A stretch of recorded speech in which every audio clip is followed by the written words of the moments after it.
जरूर उनको ये बात का ज्ञान होगा कि कार्तिक महीने में एक कथा भी यदि कोई दिल से श्रवण कर लेता है, शिव नाम ले लेता है, शंकर का स्मरण कर लेता है, शिव नाम की स्तुति कर लेता है, शंकर का अविरल भक्ति को धारण कर लेता है, शिव महापुराण की कथा कहती है, भगवान शंकर का चरित्र कहता है, आप और हम तो अपने घर पर दिवाली मनाते हैं।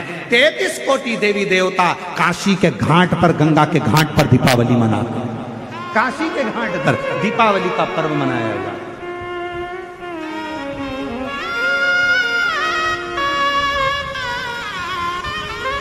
शिव धाम में, भगवान शंकर के धाम में, काशी में, शंकर के अविरल धाम, हम तो आपसे भी कहेंगे, आपके घर के आसपास में जो शंकर का मंदिर हो ना, दीपावली के दिन शंकर के मंदिर में जाकर दीपदान जरूर करना। दीपावली के पर्व पर शिव मंदिर में जाकर उसके आसपास में दीप जरूर लगाना। क्यों? आपको वही फल प्राप्त होगा जो काशी में देवताओं ने दीप जलाकर प्राप्त किया, वही।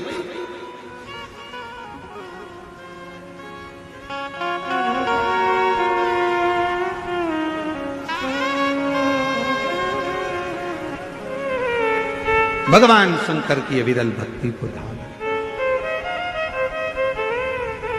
शिव तत्व को धारण। और इस वर्ष जब आप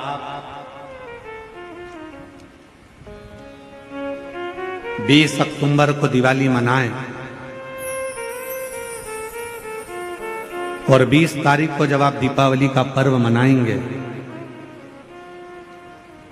हमारे यहाँ भी दीपावली कुबेरेश्वर धाम पर 20 तारीख की है, खजाना रहता है, ऐसा ही क्रम दीपावली पर्व का रहता है। तो 20 तारीख को जब आप दीपावली मनाए, तो इस वर्ष सबको कहूंगा, जितने भी आस्था चैनल पर कथा सुन रहे हैं, जितने फेसबुक यूट्यूब पर कथा श्रवण कर रहे हैं, यदि आपकी जिंदगी में 4 दिन दुकान चल रही है, 4 दिन बंद पड़ी है, व्यापार थोड़े दिन चलता है, थोड़े दिन बंद हो जाता है, आपके विद्रोही, आपके दुश्मन आप पर कहीं ना कहीं से इधर से उधर से वार कर रहे हैं, या आपका लक्ष्य आपको प्राप्त नहीं हो रहा, कोई बहुत मेहनत करता है, बहुत मेहनत करता है तो भी लक्ष्य नहीं मिल पा रहा, जहां तक आपको पहुंचना है वहां तक यदि आप नहीं पहुंच पा रहे हैं, तो इस दीपावली पर जब आप 20 तारीख को दीपावली का पर्व मनाएं, तो 20 तारीख को दीपावली के पर्व के दिन शंकर भगवान को स्पर्श कराकर एक बेलपत्र लेकर जरूर अपने घर पर आए, और जहां पूजन कर रहे हैं उस बेलपत्र को एक प्लेट में अवश्य रखें, उस पर हल्दी और कुंकू उस पर अवश्य चढ़ाएं। एक चावल का दाना लाल कर, एक चावल का दाना पीला कर उस बेलपत्र पर अवश्य चढ़ाएं, और उस बेलपत्र को अपने पास में 1 वर्ष तक संभाल कर रखना। फिर अगले साल आप और हमें बताना कि उस बेलपत्र ने आपको मंजिल तक पहुंचाया कि नहीं पहुंचाया, आपको लक्ष्य प्रदान कराया कि नहीं।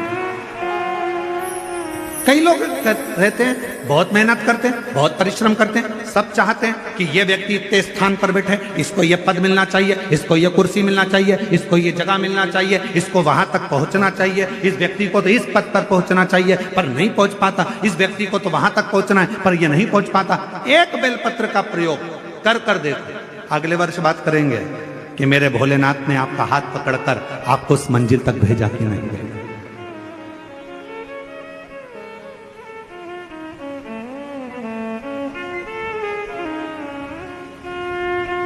कई व्यापारी, कई किसान कह देते हैं, अरे गुरुजी हमारी फसल पिट गई, अब की बार हमारी जो पिक थी वो पूरी की पूरी पिट गई, हमारा पानी ने बेकार कर दिया, हमारा इसने बेकार कर दिया, हमारा उसने बेकार कर दिया। बेचारा किसान कर्जे में होता चले जाता है, तकलीफ में होता चले जाता है। हम उनसे भी कहेंगे एक बार प्रयोग कर देखिए, एक बेलपत्री का दीपावली की रात्रि को, और अब की बार दीपावली का पर्व 20 अक्टूबर को जो मनाया जा रहा है, 20 अक्टूबर दीपावली पर्व के दिन एक बार प्रयोग कर देखिए कि वो बेलपत्र शिव जी को लगाया हुआ। क्यों? क्योंकि भगवान शंकर ने माता लक्ष्मी को जब भगवान विष्णु को दिया था, क्योंकि माता लक्ष्मी की माँ ख्याति देवी तो लक्ष्मी जी का विवाह शिव जी से करना चाहती थी, पर शंकर जी ने मना कर दिया था कि मैं विवाह नहीं करूंगा, इनको तो नारायण को दे दो। तो लक्ष्मी जी को भगवान शंकर ने जब यहाँ आया, तब माता लक्ष्मी ने वर दिया, भगवान शंकर से प्रार्थना करी, आप मुझे आज्ञा करो। शंकर भगवान ने कहा, जिस दिन तुम पृथ्वी पर भ्रमण करने के लिए आओ और जिस स्थान पर बेलपत्र विराजमान हो उस स्थान पर तुम सदा विराजमान हो जाओ। वहां से फिर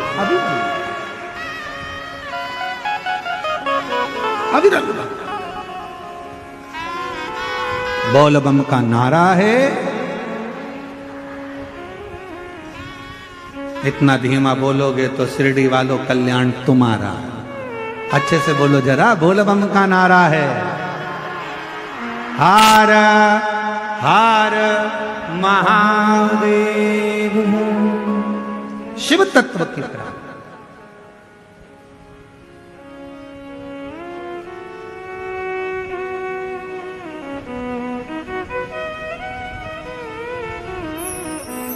भगवान देवादिदेव महादेव के दरवाजे पर दीप अवश्य।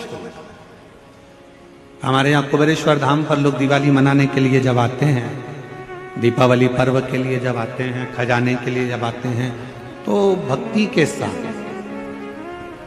अविरल भक्ति के साथ शिव तत्व को प्राप्त करने के। और शिव क्या ना दे, भगवान शंकर क्या ना दे। तेरी कृपा बिना न हिले एक भी ले विश्वास तेरी कृपा से तनु तनु। बखान क्या करूं मैं राखों के ढेर का, चपटी भगोत में खजाना कुबेर का। उसके स्पर्श मात्र राख का हो जाता है, स्पर्श मात्र एक भभूत का हो जाता है, तो वो भस्म भी करोड़ों का धन बन जाती है। वो भस्म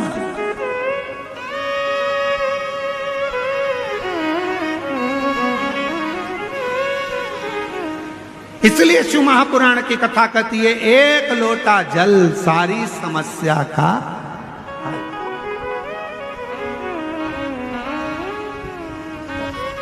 एक लोटा जल लेकर शिव मंदिर जरूर जाओ। वो कहे शिव महापुराण मध्ये एक लोटा पाणी घेऊन खूपचा महत्व आहे।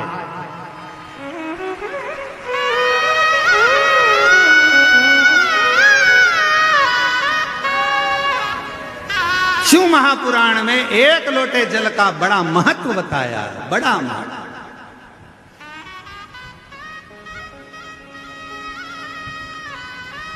शिव पिंडीचा एक लोटा पाणी घेऊन, जो एक लोटा जल शंकर की पिंडी पर जल चढ़ा देता है, उसका खूब खूब खूब खूब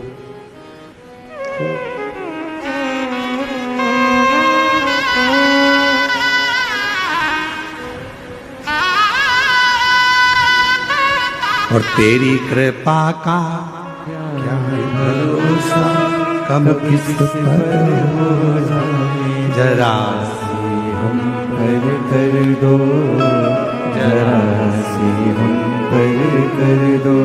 तेरी कृपा का क्या है भरोसा, कब किस पर हो जाए। जरा सी हम कर दो, जरा सी हम कर दो। जिस पर ही हो गई तेरी कृपा करुणा, वो भव पार हुआ, भव पार हुआ।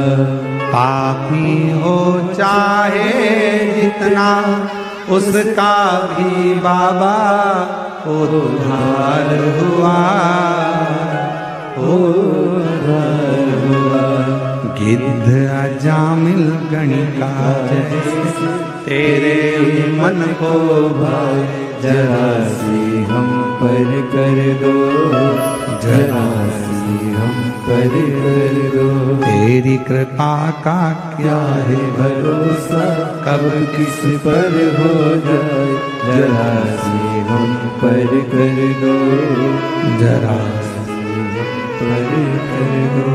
तेरी कृपा का क्या है भरोसा कब किस पर हो जाए, जरा सी हम पर कर ये उसकी उदारता है, ये उसकी करुणा है, ये उसकी कृपा है, ये उसकी दया है। आप दिल से उसको पुकारो, वो दिल से झोली भरता है। आप दिल से पुकारो, दिल से कहो उसको, दिल से विनय करो उसको, दिल से निवेदन करो उसको, वो सुनेगा, आएगा, देगा, झोली भरेगा, जाएगा। तो शंकर भगवान पर चढ़े हुए जल की महत्वता शिव महापुराण की कथा कहती है।